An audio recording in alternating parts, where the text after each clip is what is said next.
Om Swastiastu, Assalamualaikum warahmatullahi wabarakatuh, Shalom, nama budaya dan salam sejahtera untuk kita semua.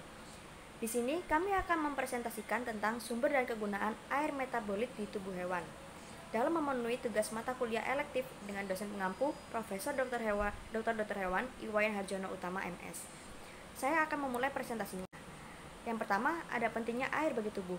Air di dalam tubuh dapat dibagi menurut tempatnya. Yang pertama ada air intraseluler, adalah air yang berada di dalam sel-sel dengan jumlah 50% dari berat badan, termasuk sel-sel darah. Yang kedua ada air ekstraseluler, adalah air yang berada di luar sel yang dapat dibagi menjadi dua. Yang pertama ada cairan. Baik, saya akan melanjutkan presentasi dari teman saya. Yang selanjutnya ada fungsi dari air. Di sini ada 8 fungsi dari air, yaitu yang pertama sebagai penghantar panas, yang kedua untuk mengatur tubuh atau stabilisator, yang ketiga berperan dalam proses pencernaan, yang keempat sebagai pelumas bagi pertautan tulang dan sebagai cairan di sekitar medula spinalis dan otak, yang kelima bertindak sebagai pelarut, yang keenam membantu dalam pertukaran gas dalam pernafasan, yang ketujuh berfungsi sebagai media pengangkut zat makanan, yang kedelapan yang terakhir dan yang paling penting untuk kehidupan dan untuk setiap sel yang ada. Yang selanjutnya ada sumber air untuk hewan. Sumber air untuk hewan berasal dari satu, ada dari air minum, yang kedua air yang terkandung pada makanan, yang ketiga air metabolik yang didapat sebagai hasil dari oksidasi makanan dan sintesa dari molekul yang kompleks di dalam tubuh. Dalam kondisi tertentu seperti musim dingin, air metabolik dapat memenuhi kebutuhan ternak yang tidur pada musim dingin, dapat mempergunakan timbunan lemak untuk persediaan kebutuhan energi, dan air metabolik memberikan cukup air untuk memenuhi air yang hilang karena proses pernafasan dan penguapan. Air metabolik dipenuhi dari bahan makanan yang mengandung hidrogen. Glukosa menghasilkan 60% air, sukrosa menghasilkan 57,9% air, dan pati menghasilkan 55,5% air. Keseimbangan air.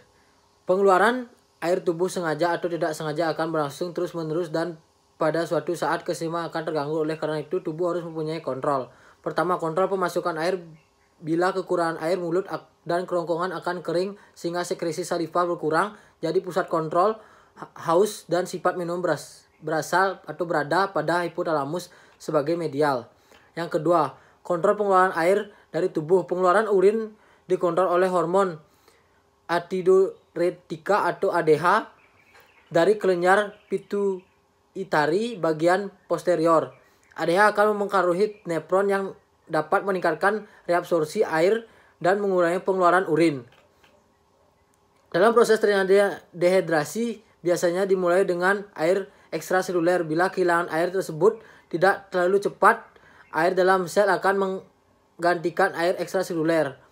Contohnya yaitu hasil utama atau akhir protein adalah urea yang larut pada air dan bersifat racun dalam larutan pekat, sehingga banyak air yang butuhkan dan mengencerkan urea. Faktor-faktor yang mempengaruhi ekskresi dan kebutuhan air. Air yang hilang dari tubuh dapat melalui pertama, hilangnya air lewat kulit pada umumnya pada mamalia. Akan membantu atau melepaskan panas untuk mengatur temperatur tubuh. Jumlah air yang hilang melalui kulit akan meningkat dengan meningkatnya aktivitas fisik dan temperatur lingkungan. Yang kedua, hilangnya air melalui ginjal sebagai air seni atau urin. Ini sangat dipengaruhi oleh banyak faktor. Pakan yang kadar protein dan mineral yang tinggi akan meningkatkan hilangnya air melalui kencing. Di samping itu meningkatkan mineral natrium dalam tubuh akan banyak air yang akan diabsorpsi sehingga menimbulkan odema pada otak dan asites atau terlalu banyak cairan dalam rongga tubuh. Hasil akhir dari metabolisme protein adalah urea yang merupakan racun bagi seluruh saluran kencing. Jadi untuk mengencerkan di permukaan air sampai konsentrasi yang tidak berbahaya. Yang ketiga, hilangnya air melalui pernapasan hampir 40% pada unggas. Yang keempat, saluran pencernaan, bentuk pakan dan susunan pakan mempunyai pengaruh nyata. Contoh, pakan serat mempunyai sifat pencahan yang menyebabkan banyak air yang keluar bersama fases. Ekskresi kotoran sapi lebih basah dari kambing. Selanjutnya saya akan menjelaskan tentang pengaruh dari pembatasan air. Yang pertama ada akibat adanya pembatasan air. Yang pertama adanya kehausan secara cepat.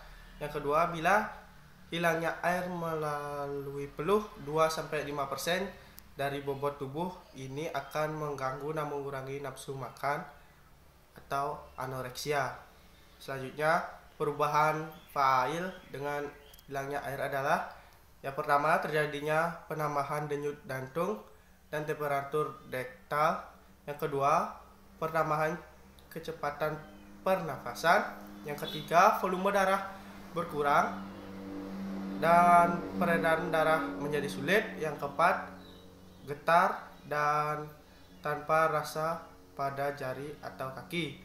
Kandungan air hewan muda lebih banyak mengandung air tubuh dari hewan dewasa karena pada hewan muda tinggi kadar proteinnya daripada hewan yang dewasa, hingga proses metabolisme protein merupa uri lebih banyak sehingga lebih banyak dibutuhkan air.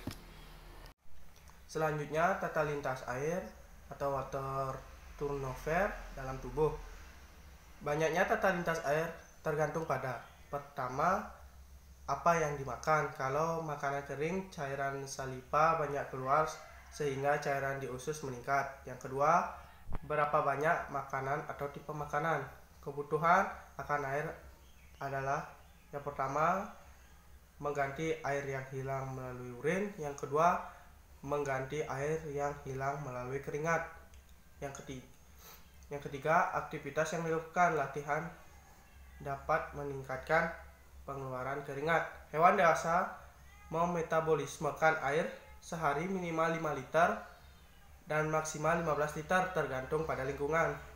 Sedangkan pemasukan air yang dibutuhkan setiap hari adalah 7-8 liter.